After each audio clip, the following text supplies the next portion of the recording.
you have to be able to construct a sense or a mechanism for startup-like behavior to flourish within the organization.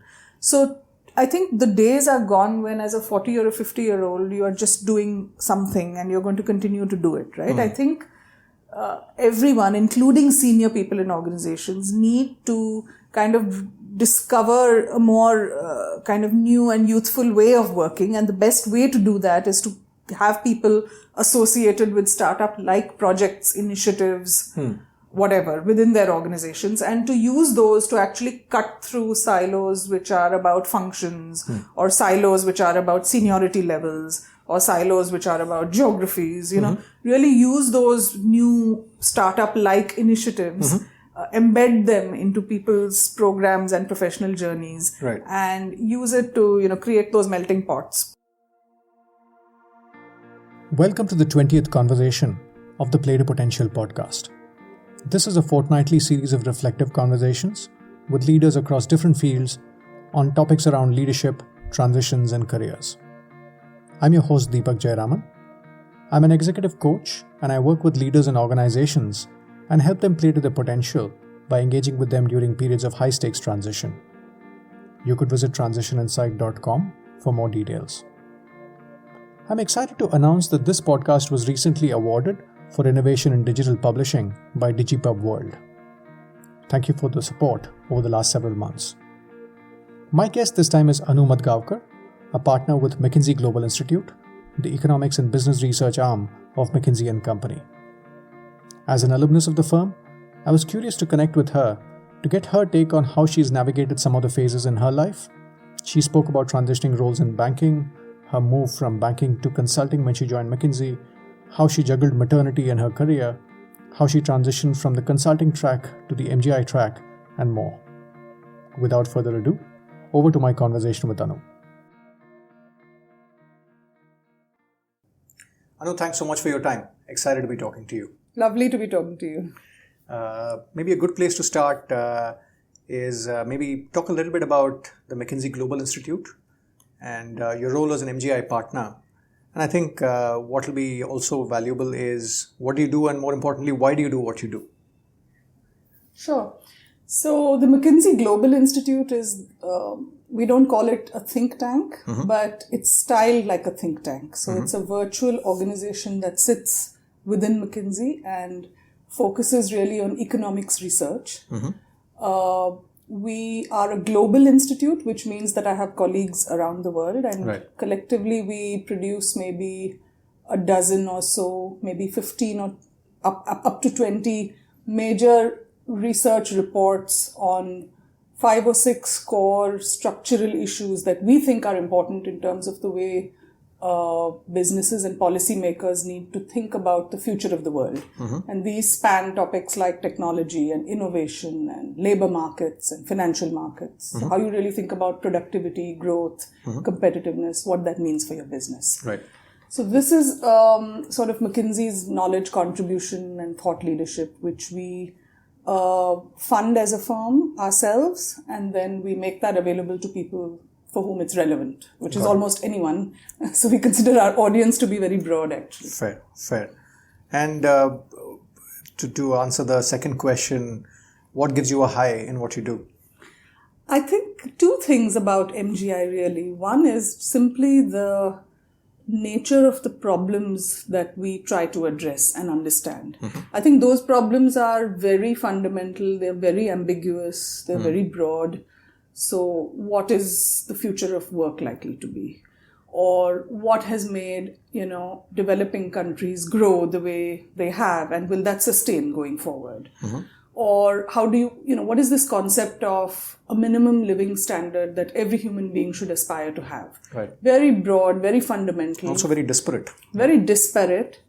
And what I love about it actually is it has relevance for business strategy. These questions have relevance for policy and government. And frankly, they have relevance for every human being as you think about your own life. Sure. So for me, it's intellectually very exciting to be part of MGI and have the opportunity to think about such things.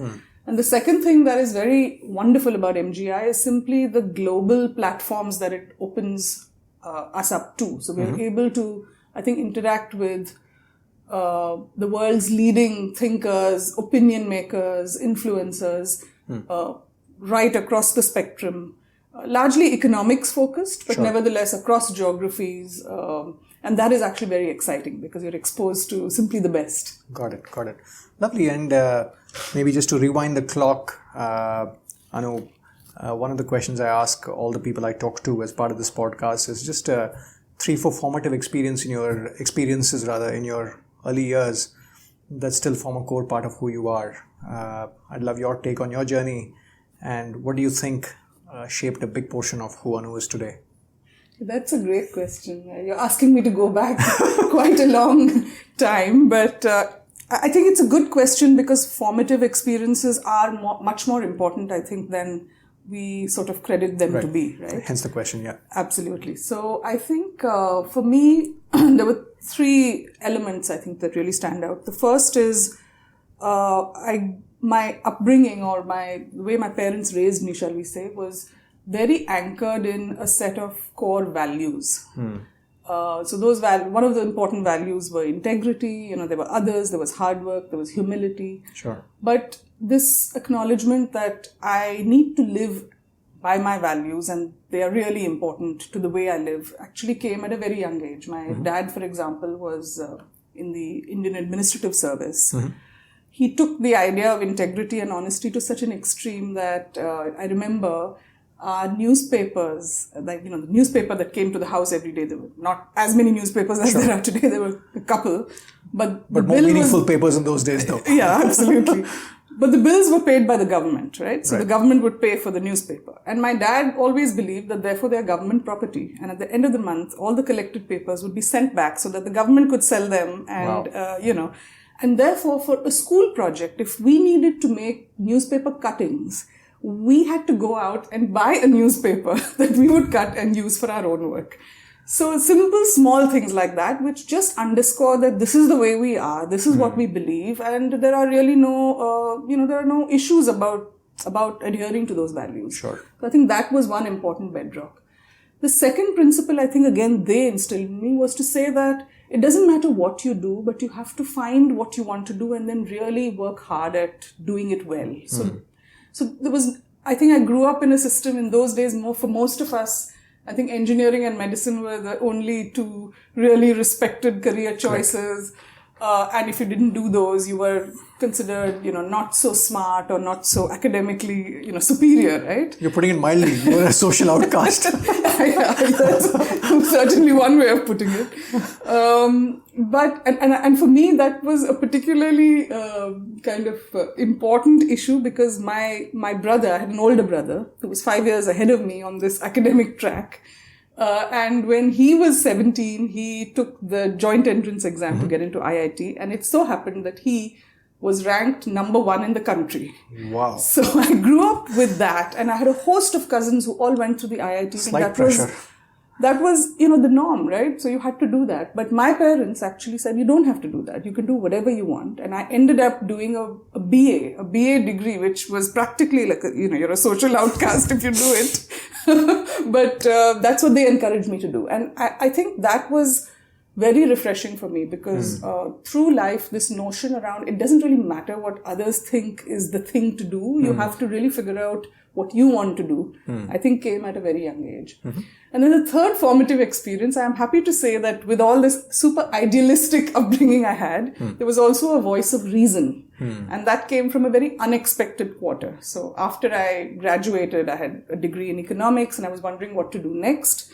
And I had gotten into the IIMs, but I was also toying with this idea of, maybe I should, go and do like a master's in economics or something completely different. There was this slightly romantic idea of what else I would like to do. And then there was this cousin of mine who was no particular influence in my life at that point. But out of the blue, he just said that, you're a girl and you should remember that it is very important for you to be financially independent because you don't know what your circumstances are going to be. You should be able to earn your own living and live well and stand on your own feet. So whatever you do needs to be marketable and have value in an economic sense, right? Understood. That was not a message I got from my parents at all, because they were fundamentally, believers that life works itself out, just do what you like. But I got this hard-nosed input from a cousin, and I think that was pivotal, actually, because I did decide to go to the IIMs and then have a conventional career, and, making money was part of that set of objectives that I set out to do myself. Very interesting. And back to the formative years, it's interesting that economics has reappeared. We'll talk about that in a minute, but I think that's the other takeaway, where clearly there was some little bird chirping away about economics. Absolutely. Some spark of interest that eventually got heard. Absolutely. But lovely. And maybe just cutting to the current, given your growth as a leader and the discussions around cultivating more women leaders, any specific insights on the role of parenting in the context of shaping women leaders? You already alluded to a couple of points around economic independence and, making the choice. But any other insights around, specifically around the commentary around women leadership? What do you see as the role of parenting in sort of ensuring that the early years are sort of spent in creating the right wiring for the future? Sure. So I think, I'm a parent myself. So I react to this question now less as an emerging woman leader and thinking about how I should grow or evolve, but more as in my role as a parent, what are the things that I can do, right? Sure. And I think that simply this notion of within the home, the kind of dynamics within members of the household are really, really important, because there are a whole lot of subliminal messages that get conveyed and kind of get buried deep into the unconscious of not just the girl, but also the boy who's growing up in that home. So both aspects are very important. I know a lot of people who take pride in raising their girls in a way that is feminist and, that says that I brought up my girl not to believe she's less than any man, which is great, and I do that as well, but it's equally important to have that role modeling for your son. Right? So for the son to see parents not playing super gendered roles. When I look at my own husband, I know that his parents actually didn't play gender stereotype roles. Both of them worked. And as it happened, his father was the one who was a gourmet and interested in food, and he ran the kitchen, whereas my mother-in-law had no interest in doing that, and she didn't do it. And as a result, I think their kids grew up just a lot more comfortable with different aspects and different roles that you play in life, and not thinking about it in such a gendered way. So I think these are really, really important. And, the more as parents we try and just be sensitive to that, I think the better.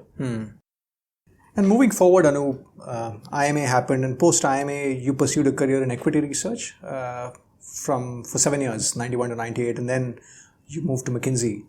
So talk about that transition. How did it come about? And, again, having moved here, talk to us a little bit about what you had to learn and unlearn, given that transition. Sure. So I went through a couple of career transitions, actually, before coming to McKinsey. So there were 3 of them. My first job was actually in banking. And I was a foreign exchange. I was on the foreign exchange treasury trading desk. Right. So I did that for a couple of years. But for me, that wasn't me. I was not super excited about trading, taking risk, making money. That was just not super exciting. What I really wanted, or what excited me more, was the sort of knowing something about something. So I really felt like I wanted to understand a topic, a theme, a set of problems. And I guess it was the more analytical part of me that was wanting a switch. So I switched then. I was a credit analyst for some time, and then I was an equity analyst for some time. And those roles were more about thinking and analysis and understanding, and becoming a sort of, somebody who knew something about that area and was able to communicate it well. Got it. So I enjoyed that. But there was an externally prompted crisis, actually, that made me think about shifting tracks. Life might have been different had 1998's Asian financial crisis not happened. But it did happen, and the investment bank I was working for actually went bust. They had a lot of debt on their books, which went belly up.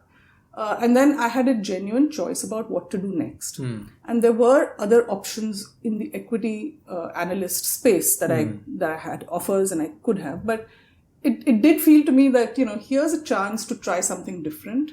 And McKinsey was an interesting unknown space that I was just curious about. Frankly, it was pure curiosity that prompted me to, apply to McKinsey. I remember that when I got the offer, the compensation was actually significantly lower than what I would have got elsewhere. And everyone I talked to said, why on earth would you do this? But I was just curious. I said, it doesn't matter. I just want to know. This is a space that's known for, excellence. So I want to see what it's like. I don't, probably won't last there too long, but, why not try it now, right? Sure. This is an inflection point in my life. And that's the motivation with which I joined McKinsey. And of course, I stayed here for over 15 years as it happened. But sure. And once again, having sort of experienced consulting and having seen banking, different facets of banking rather, I go back again, rewind the clock back to, let's say, graduating from IIM. Consulting and banking, I think, still are two very coveted paths. And I'm curious about your take on how students should think about the two options. And I realize that sometimes there's no substitute to learning through experience. But at that time, most people are academically qualified but possibly haven't worked. So what's your take on the questions people should ask themselves to see which path might be more appropriate? I think there are a few fundamental differences between the two paths, right? I think in consulting, what you actually get is a sort of, first and foremost, an opportunity to be in a university for life or a university of life kind of environment where your learning curve in terms of a whole host of different skill sets is very steep. Yeah. In banking, of course, in every occupation you learn. So Sure. I'm not trying to say you don't learn elsewhere.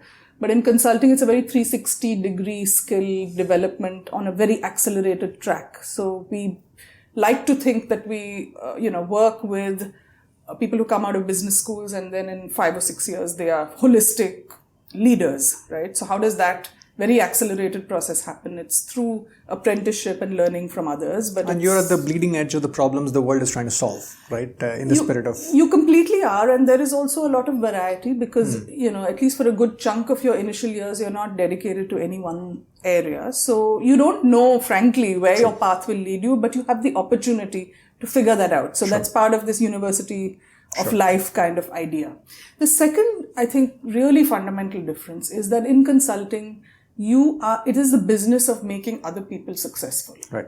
And you have to be very comfortable with that, committed and energized by that. And equally, you have to be very energized and comfortable about working within teams in a very collaborative environment. So if that doesn't make you tick, then you should think hard about it because this is a people business, both internally as well as the clients we work with. And it is about making other people successful, right. Both externally and internally. Right. Actually, each of us as McKinsey leaders, right. It's all about how helpful you are to make other people in McKinsey successful. Right. So that is, I think, you don't quite think about it that way if you're outside, but when you're inside, you do realize that this is what it takes. Very interesting. So back to sort of distill it to the questions. One is clearly the sort of the learning curve piece that you spoke about. Second is the people element, which is often less understood. Yeah. The problem solving element is often better understood. Better understood. Exactly. Is there any other element of the journey in banking or consulting which is not as well understood in the path? I think for me, one interesting observation that I had is that in consulting, and maybe this is true to some extent, again, in banking, I'm not trying to minimize that, but I did feel that in consulting, the ability to zoom in and go very, very granular into problems, but equally through that process, zoom out and synthesize and really step back and say, what is the big takeaway? What are we really saying? What does this all mean? So the zoom in, zoom out aspect of what you're required to do, both are equally important. I don't think people fully appreciate that. A lot of people may think consulting is all about, the very exciting strategy bit, but without understanding that you really have to understand how a process works. So you might be in a mine trying to figure out how to improve productivity, or you might be taking a credit scoring process and, figuring it out at the nth levels. But the zoom in is really important, but then the zoom out is equally important because you can't be in the weeds. Got it. And this is, I think, part of the problem solving process, which is exciting and not so well understood outside. Interesting. And moving the clock forward, Anu, I want to sort of come to the associate principal point. And I understand that's around the time you were expecting or you had your first child. So talk to us a little bit about how you thought about your choices at that point, thought about your different priorities at that point. So I have to say, first of all, that I never thought about myself as a woman consultant or a woman professional up until that point. So it just wasn't an issue. In fact, a little anecdote is that when I was being interviewed out of IIMA for my first job, one of the interviews I did was actually with a woman who was very senior in her organization. And the interview was going swimmingly well, and I was answering some fairly technical question, I remember, when she suddenly interrupted and she said, "What will happen after you get married? Will you still work?" And I have to say that such a question had not even crossed my mind. So I sat there like a deer in the headlights, and then I just said, I don't even know how to answer this question because I never thought it would be an issue ever, right? Right. So one doesn't really, the short point is that you can't really anticipate what it is like to go through a life stage until you are in that life stage. And for me, therefore, I didn't really think about options. I said, let me just go through it, have the baby. And I was given this advice by everybody to say, you don't have to be sure what you will feel like 3 months down the road or 6 months down the road or 2 weeks down the road. You don't have to make that decision. Don't overthink it, about when you come back, Go through it. You've not experienced this before. And the wonderful part about the firm was that they said, we are always here. So you figure out what works for you and don't prejudge and preempt because you've not experienced this before. And that's advice I took to heart. So that is exactly what I did. The first time I had, my first child, I took, a year off. And then I came back through a lot of experimented with a lot of different flexible options. But for me, the big thing was don't feel under pressure to prejudge or know. And it might well have been that I would have felt ready much earlier, right? So there was no point really, trying to cognitively solve it. Yeah, exactly. Ahead of the experience. Exactly. Right, with you.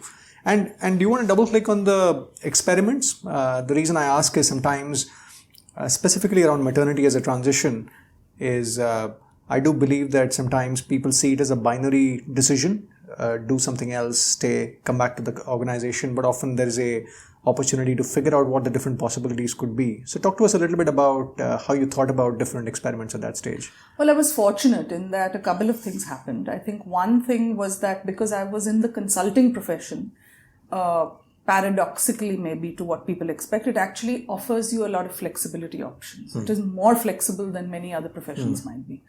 Secondly, I think I was in an environment where they were keen to make this work for me, and therefore there were no boundary conditions or ground rules. I was told to craft whatever option worked for me. So I had a lot of choice and I could figure it out, right? So what were the options? There was clearly one path that said, well, I don't want to work full time. I do want to work part time.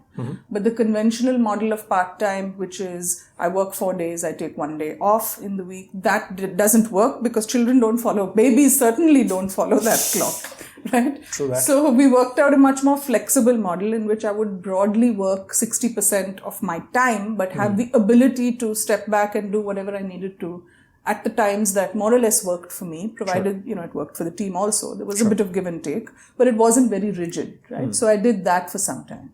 Then there came a time where my husband was actually living in Hong Kong at the time, and I was in Bombay with my baby, and I wanted some time flexibility to be able to spend time in Hong Kong and then come back. So we crafted something where I would work on a client engagement for a short period, maybe 3 months, and then I would withdraw and, take off and go to Hong Kong and spend, 3 weeks there and then come back and then do something else. Got it. So we modularized it so that I could take breaks between the work that I did. And then there were many other options as well along the way. But the the interesting thing is that now, we've actually given lovely brand names and lots of, formalization to all of the options. These are packaged. These are all packaged. They're a menu packages. of things. But we still give people the message that if you want to craft something else, which is outside of this or a combination of these, feel free to do that, because we think about every woman here as a segment of one, right? We are going to solve for you. So let's figure out what it will take to solve for you and make that flexibility happen. It's interesting you say this segment of one, but just sticking to this theme of maternity being a big transition for women. I was talking to Zia Modi a couple of weeks back, and I was talking to her about the leaky pipeline, which is much talked about. And she basically, as is well understood, said that the point of maternity is where the point of maximum slippage is. So just flipping it around, Anu, again, making it maybe a little more general, not just McKinsey, but what are the typical missed opportunities or mistakes you see women leaders make in terms of how they deal with maternity as a transition? Any reflections on what you've seen some of your batchmates or some of your other peers in the industry, your observations on how they grapple with it? Any reflections on the opportunities there?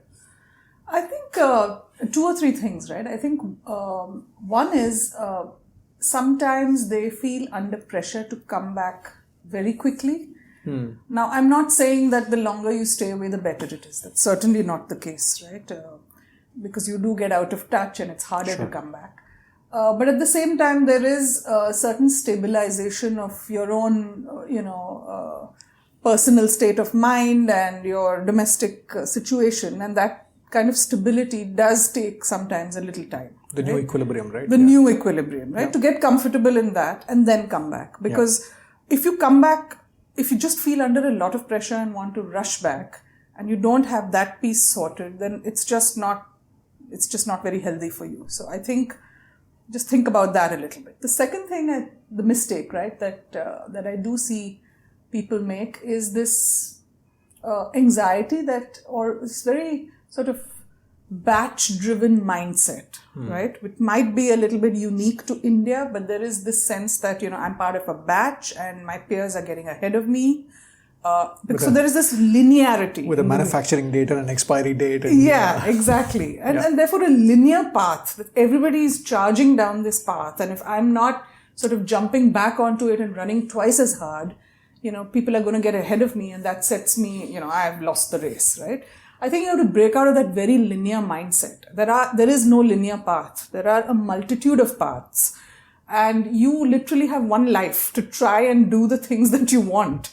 So grasp this opportunity, get rid of this batch mindset and do the things that you want. They may or may not be strictly, benchmarked with your batchmates, but, this is your life, right? So you should explore the things that you want and kind of use this opportunity to do some of those things. And I don't find that a lot of people sort of do that. And then the third mistake that we might make sometimes is just thinking about life as a bit of a sprint, as opposed to saying, there are, you should have a mindset that says there are a set of medium-term goals for me. It's not about right now, right? I have to sustain, I have to renew myself. I have to be able to sustain my balance and my lifestyle and feel energized. And that is what makes me productive and successful over a 2-year, 3-year, 5-year, 10-year time frame. And, by the way, I'm going through maternity. The children are with me for, maybe 30-year time frame, right? Before you finally let go of them. Sure. You don't know when that'll happen, but, we're in it together for the long haul. Yeah. And therefore to think about balance in a little bit with a slightly longer term perspective than a lot of people adopt. Got it. And I want to sort of now maybe get you to wear your MGI hat and ask you about the notion of gender equality. I know you've done a study in 2016, was it? I'm just curious about the big takeaways from that piece of work in terms of aspiring women leaders. What's your take on, findings from that informing how people should think about careers? So I think one of the big findings from that piece of work was simply that it actually really matters in terms of economic output to the world or to a nation or to any part of the economy, it really, really matters to be able to harness women, bring them into the workforce, keep them there in the long run, engaged, and to create diversity in leadership. So it is a problem which is not just a nice to have, but it's a must have. If your basic model of economic growth has to be vibrant, right? There is a huge price attached to it. We sized it at least $12 trillion worldwide of incremental output. Not if all women were in the workforce, but even if rates of women's participation improved, based on comparable benchmarks. So even based on a realistic set of assumptions, this is like a huge deal. So that was, I think, takeaway number one. I think takeaway number two was that if you look at a whole lot of macro indicators, it is very, very clear that what each of us women feel at a very personal level, which is that I have, all of these personal roles to fulfill, wife, mother, daughter-in-law, daughter, whatever, on the one hand, and then I have work on the other hand. And how do I really make the two sing together, right? So this is a very personal dilemma. But the interesting part is when you look at the macro statistics, social equality and the social and societal role played by women in different parts of the world. We looked at 100 countries, sure. But social roles were very correlated with economic equality. So the two need to go hand in hand, and therefore the more you think about driving gender equality in education, in healthcare, in media, in politics, in terms of domestic chores, in terms of childcare support, so your role in the families, you have to really think about equality on many of those dimensions in order for workforce equality to also drive. And then the implication for organizations or businesses is that, you have to therefore adopt a fairly holistic approach to thinking about helping make women successful. It is really important for you to do that. And you have to therefore tackle and address a lot of things at the level of unconscious beliefs and biases that we have at every point along the pipeline, whether it's in terms of recruiting or promoting or creating opportunities. There are biases, societal mindsets, which both women have as well as men in the organization. So you have to systematically tackle those. But I also believe, and maybe this didn't come out of the research, but as we look more and more at businesses, that you need to solve for these, it's not just a women's issue, right?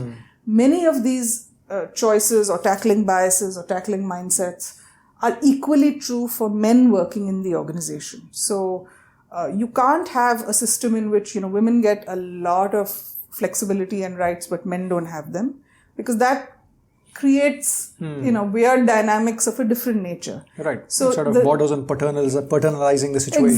Exactly. It's not only a woman's job to raise children, right? It is as much. And by the way, many men want to do it, but societal biases don't permit them to fulfill those roles, right? So you actually have to move to being the kind of business organization that inculcates a much more equal gendered approach. And similarly, I think for the economy overall. Interesting. And even at a micro level, if I go back to your early years, I guess in a way it sort of reflects on the fact that it's not just what you do with your daughter, but it's also what you do with your son, which is going to shape the culture of the family and their mindsets. Absolutely. Right? If I may sort of tie it back to that. Just moving on to a different theme, Anu, this notion of just navigating one's career and sort of back to your point about the bespokeness of our respective journeys. So talk to us a little bit about how you've thought about that. And again, if I were to sort of maybe link it to a strategy question that businesses often ask, where to play, how to win. I guess leaders often ask where to go and how to grow. And I see a lot of commentary around how to grow, but I find not as much conversation around where to go. So talk to us a little bit about how you've thought about the where to go question in the context of what you were solving for at different points in time. And I specifically ask that because you have the unique distinction of having made partner in the traditional track, then you made a bunch of choices, and now you got re-elected in the MGI track. So talk to us about just this whole piece of navigation over the last few years. Yeah, I think the navigation is important it was certainly important for me as I sought, that the holy grail of work-life balance. But I think this navigation and the choices we make are actually relevant for everybody, regardless of your so-called personal or life circumstances. And this is because I feel that there is a sense of renewal and a sense of just tapping into your own energy that keeps you going, that every professional actually needs to be aware of and has to take stock of every few years to say, is my sense of energy high, right, about what I'm doing.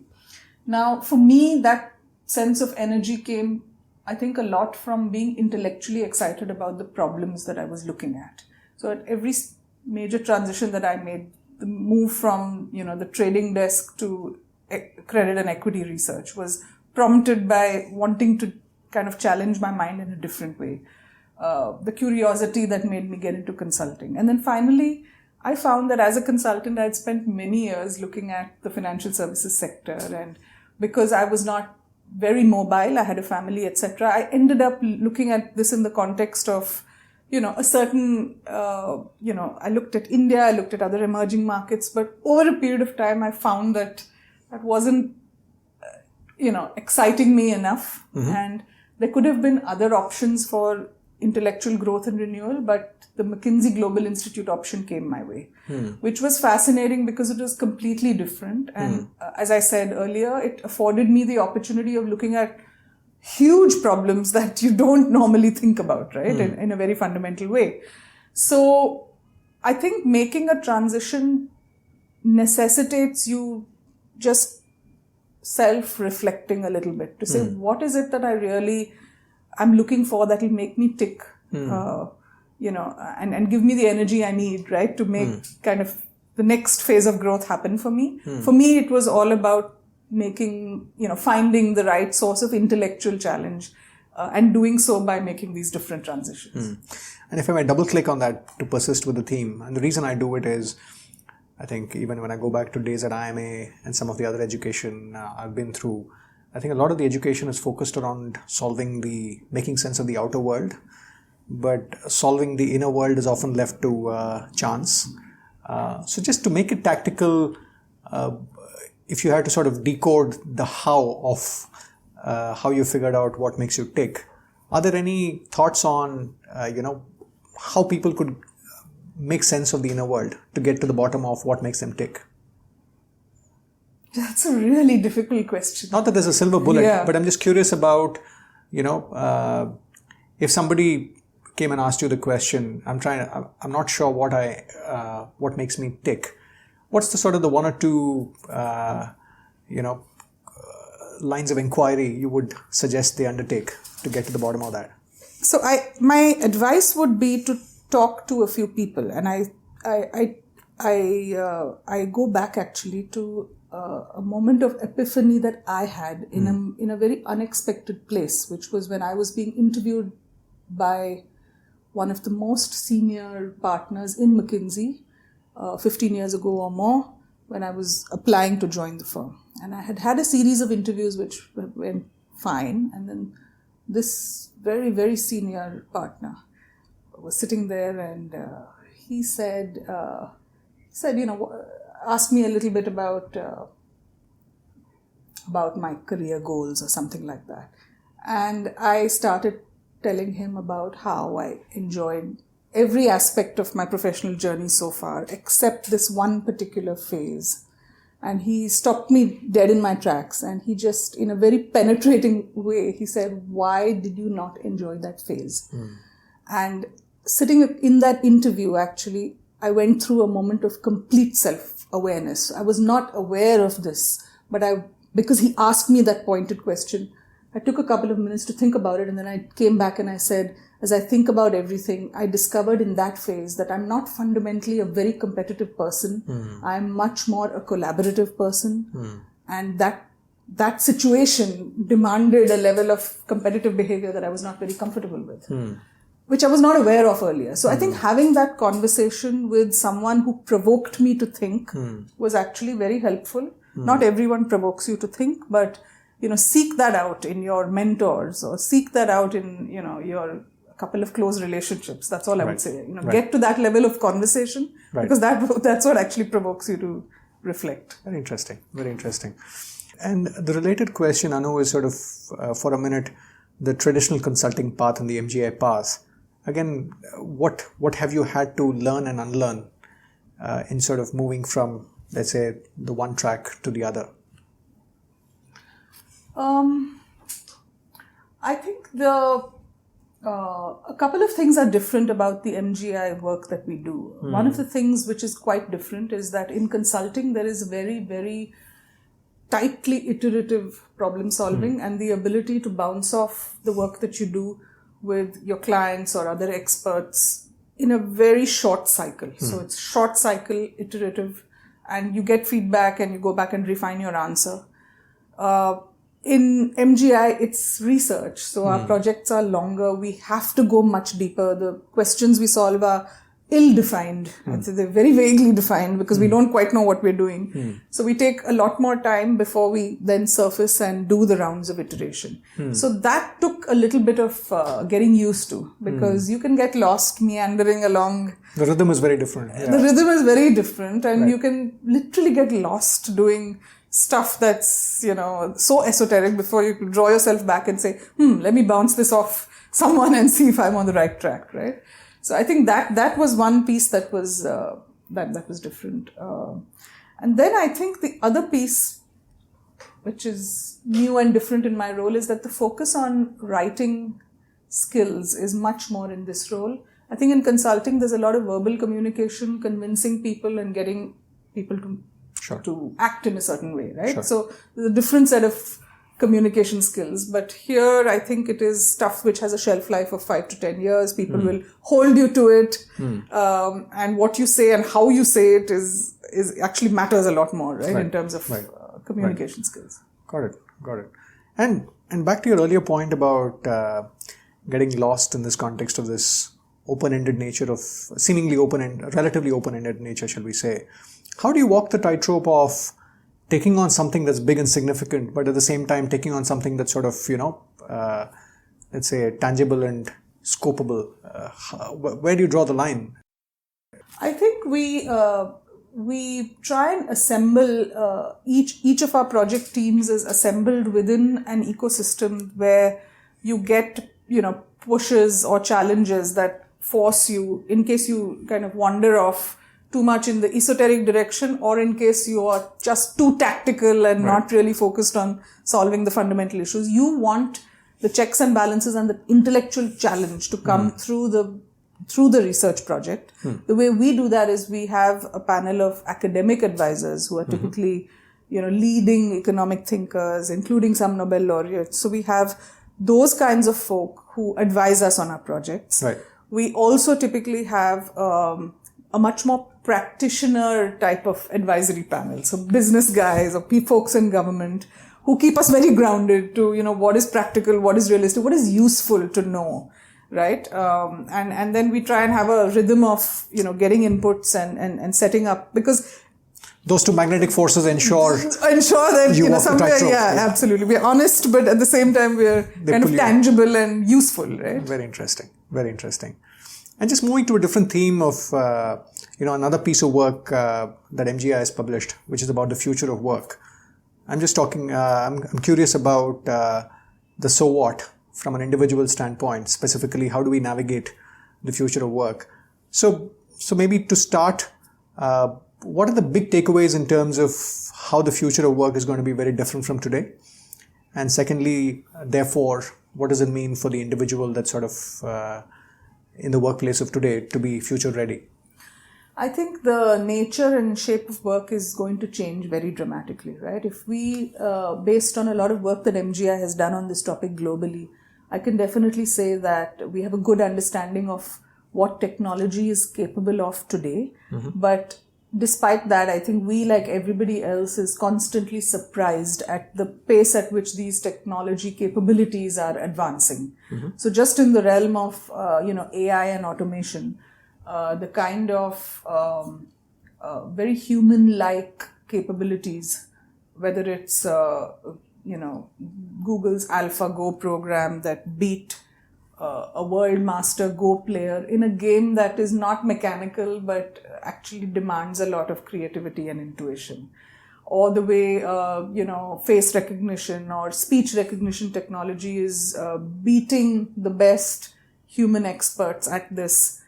Not just beating them by far, but doing so in a manner which is very learning oriented. So these are programs that are learning constantly and improving. So the whole nature of what these, AI and automation technologies are able to do is... It's not a static comparative advantage, it's not a static, exactly. Something that's going to get steeper and steeper. Exactly. Yeah. So given that, if you map those technology capabilities against the capabilities that we as workers are using in our jobs, in our occupations, we use a mix of technologies. I use, physical dexterity. I use sensing capabilities. Sure. I use emotional capabilities. I use logical reasoning capabilities. A whole spectrum of different capabilities. Yeah.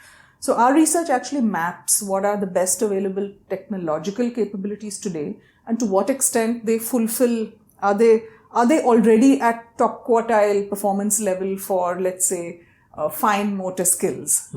Or are today's technologies at top quartile level for emotional and, more in terms of machines versus humans? Machines versus humans. Wow. So if you map that, you actually come up with this really startling conclusion. First of all, it's not about jobs, it's about parts of a job. Correct. So not all of my work can get automated, but parts of it certainly can. And if you look at the way we as a workforce around the world spend our time using these capabilities and compare that with technology, we find that 50 to 55% or maybe 45 to 55%, something in a band like that, is the technical automation capacity that already exists in the world today. It doesn't mean that all of this will get automated because economic feasibility, etc., etc. So in reality, you might not see adoption rising that steeply. But it's a very sobering thought to say that a lot of what you do is actually, very potentially could be substituted.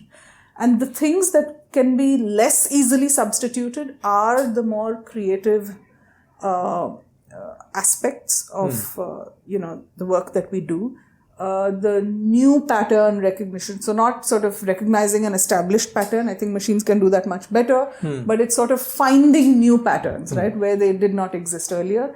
Also, the whole interaction, the leadership, managing other people, so more emotional and sensing types of skills. Right. And what is really interesting is that the education system is not oriented to creative skills. It is not oriented to emotional and sensing or interpersonal or leadership skills. We are still, even we who pride ourselves on being, maybe an education system that encourages math and science and STEM skills. But if you really look, are you really teaching problem solving skills which involve these kinds of things to your kids? Or are you still, doing STEM in a very mechanical way? And I would say that the education system is just not ready for this. And therefore, I think the advice to both organizations as well as, frankly, parents who are raising children is that the more we are going to challenge our workforce and encourage environments in which you can think more creatively and more openly, I think that is the only way of really future-proofing yourself. So this is one big bucket of the future of work. I think the other really interesting dynamic playing out from our research is this whole... We think about flexibility as, maybe like for women this is important or whatever. But the reality is that there is a whole generation of younger people who want to be independent, autonomous and flexible workers. A lot of them, we did some surveys in the US and Europe, a lot of them, up to 70% of them actually want to do this by choice. So this is not that I'm forced to be in a flexible work model because I don't have a formal job offer. But 70% of them value the flexibility that comes from being an autonomous worker of some kind. So if that is the case, then as an organization, you have to figure out that this is what people want. And how do you engage with that? Yeah, the old org structure of, a bunch of full-time workers dedicated to one task. You put the two things together. People are going to have to be more creative and flexible, but they're also going to want to work in a more autonomous, slivered, different. So you need to create an organization that actually allows that to happen. Back to the future of the firm, right? In a way, it's interesting. Actually, I was talking to another leader, Ravi Venkatesan, in a different context. And the question I asked him, I remember, was, we're living in a world with reduced transaction costs between organizations given technology and platforms. So what does it mean in terms of the future of the organization? But his point was, in such an ecosystem, trust becomes more important. And, and the pendulum will swing back, because the reason organizations exist is because you have a certain hiring standard, people belong to a certain work ethic, blah, blah, blah, and that signals something. And sort of there's a certain sort of minimal friction when people within an organization work. But when ecosystems start working together, there's going to be more friction. There's going to be more friction and dissonance of different styles. And So I think to make it real for the leaders of today, again, if you had to reflect on the two questions, where do I go and how do I grow? So how should leaders think about navigation, and how should they think about developing the capability given these developments? Any takes on how leadership development should evolve in this context? I think there has to be a part of navigating yourself as well as navigating, for people in the organization that you're leading. You have to be able to construct a sense or a mechanism for startup-like behavior to flourish within the organization. So I think the days are gone when, as a 40 or a 50-year-old, you are just doing something and you're going to continue to do it, right? I think everyone, including senior people in organizations, need to kind of discover a more kind of new and youthful way of working. And the best way to do that is to have people associated with startup-like projects, initiatives, whatever, within their organizations, and to use those to actually cut through silos which are about functions, or silos which are about seniority levels, or silos which are about geographies, really use those new startup-like initiatives, embed them into people's programs and professional journeys, and use it to, create those melting pots, put, more experienced people in with... It's very, very refreshing, and I can't think of a better way actually to. And any examples that come to mind of companies that have done it well? Well, I think frankly in the Indian setup, a lot of companies, without naming names, but companies that have gone through explosive growth, say in the financial services space that I've had the privilege of observing, right, over the last decade or so, simply because growth opportunities were exploding. And you had kind of mid-career people actually jumping onto a completely new business opportunity because regulation now allowed you to do it, for example. And they're kind of inventing, not reinventing, but inventing a business model along with, younger folk who've come in, or people with technology skills who've come in.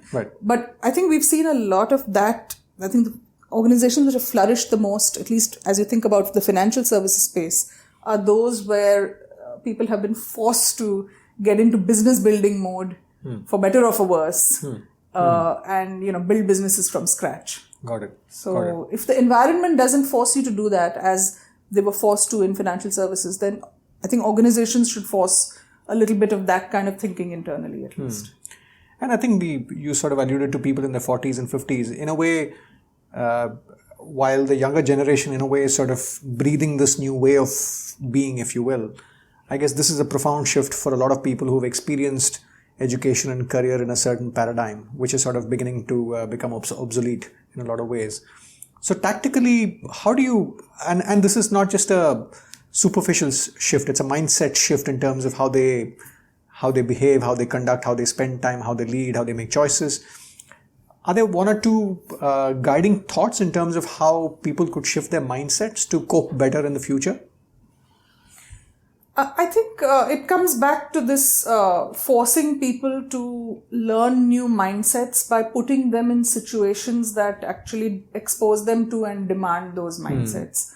And we've seen, for example, approaches in which the development of leaders happens through a lot of the way people think about leadership development is, send them for a course, right? Executive management program and, learn some new skills and then come back. But the problem with that is it's a very theoretical set of inputs, and you come back, it's business as usual, right? And you said it's skills, it's not mindsets. It's skills, yeah, exactly. So I think it comes back to what I said earlier, which is, can we embed into people's professional goals, not just delivering on the BAU target, but also some component, maybe 10% of your time or your energy or your resources have to be in being part of a completely new bottom-up initiative, right?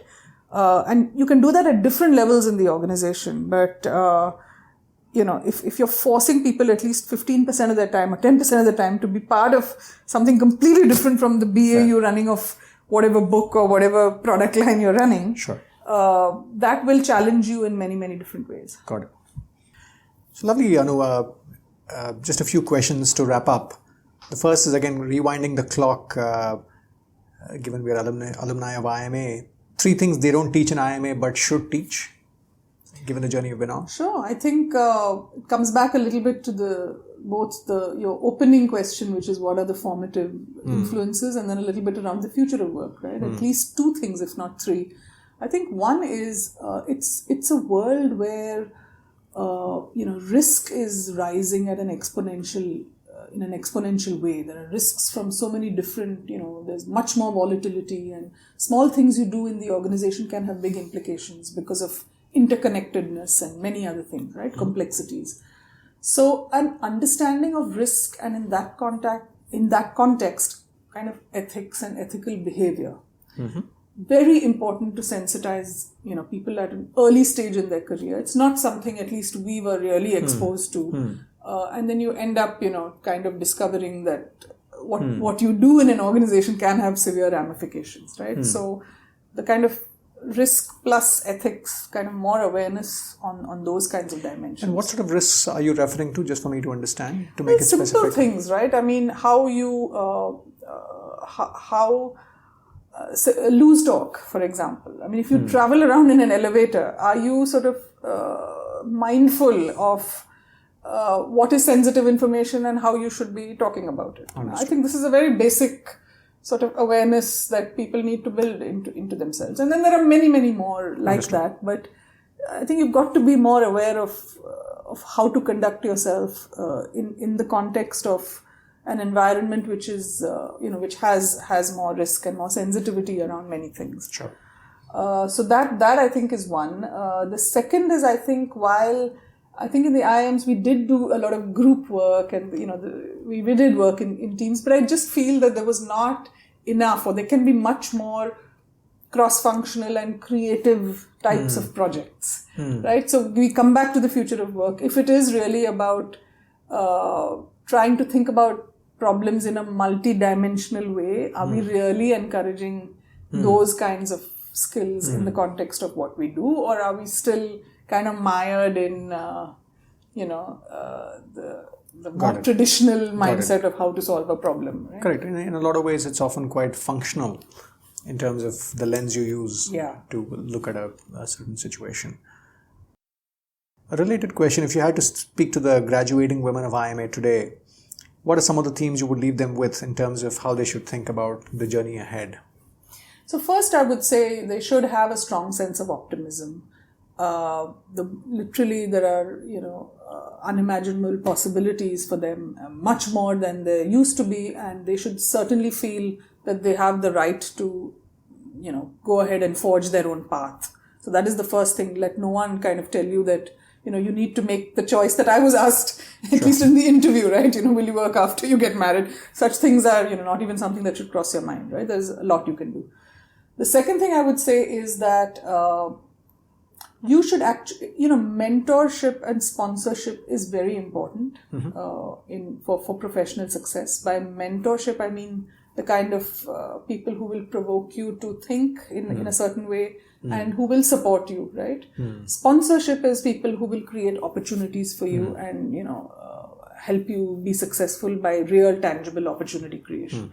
Both these are very important. So I would say that don't minimize the role that mentors and sponsors will play in life. Be aware of who could be, people who can play that role. They may come from unexpected quarters, but, be aware and kind of build those networks and relationships. Lean into that opportunity. Yeah, lean into the opportunity. This is not about, you like a solitary, tower of, strength trying to kind of, forge your own path. This is about actually a network and creating opportunities for each other and you being supported in many ways. So be open to that and explore that. That's the second thing I would say. Lovely. Just the last question. In conclusion, Anu, This podcast is titled Play to Potential, which is about, again, back to your point about us reflecting on the fact that we are a unit of one, and sort of, and therefore recognizing that and playing the best game we can on the canvas that provides the opportunity for us to play the best game we can. So any one or two thoughts in summary for people to play to their potential?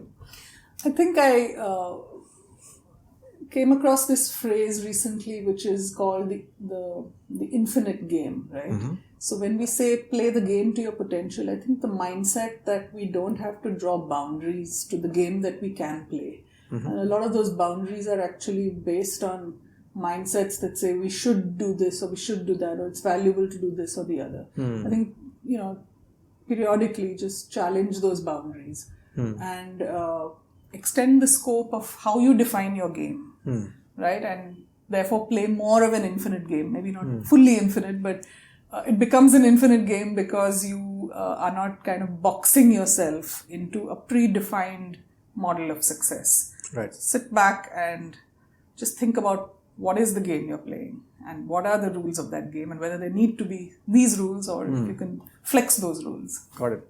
Lovely. Thank you so much for your time, Anu. Pleasure talking to you. Thank you. Great to be talking to you. Likewise. There were 3 big takeaways for me in this conversation. One was the point about not prejudging an event when you don't know what you don't know. Postpone the point at which you need to take a call. Second is the point Anu makes about the fact that you're a segment of one and ensuring that you don't miss the opportunity of problem-solving the solution space within a company at the time of transition. It doesn't have to be a binary stay-go conversation. Finally, the point she makes about mentors and sponsors and the distinction she makes between them is quite powerful. Sometimes we get so busy running our lives that we miss out on some of these leaders who could profoundly shape our lives in many ways. Thank you for listening.